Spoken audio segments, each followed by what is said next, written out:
Unfortunately, you didn't answer my question. You actually answered Senator Houchin's question. I'm sorry. I thought I did. I apologize. No, I was asking you specifically where in the FMLA, the PDA, and the ADA is there accommodations for pregnant workers?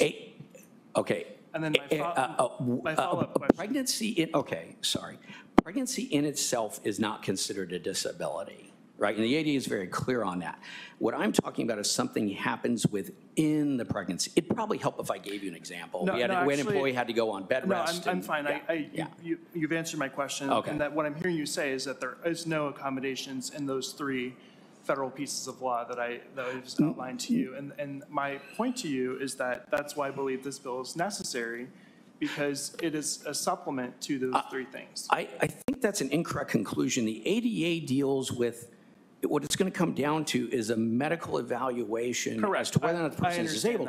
And there are, I assure you, I've accommodated plenty of people. What I'm hearing you say is that when a pregnant worker wants to ask for an additional bathroom break, you would be opposed to that. It would depend. It would depend. 9 times out of 10, I personally would say that happens. Let's do it. Right? You don't need a law. Senator Ford, let's try to conclude. I have one final question. Just stay on the bill, okay? Thank you. One final question. Going off of what we've talked about with Bonnie and off of Senator Bro's line of questioning in regards to the burden being on the employer. What is the problem with posting of the flyers or putting a pamphlet in the new hire packet that says if you are pregnant in the course of you working here, you can come talk to us and you can know your rights to what the accommodations are? What is the problem with that? When you're talking about a posting requirement,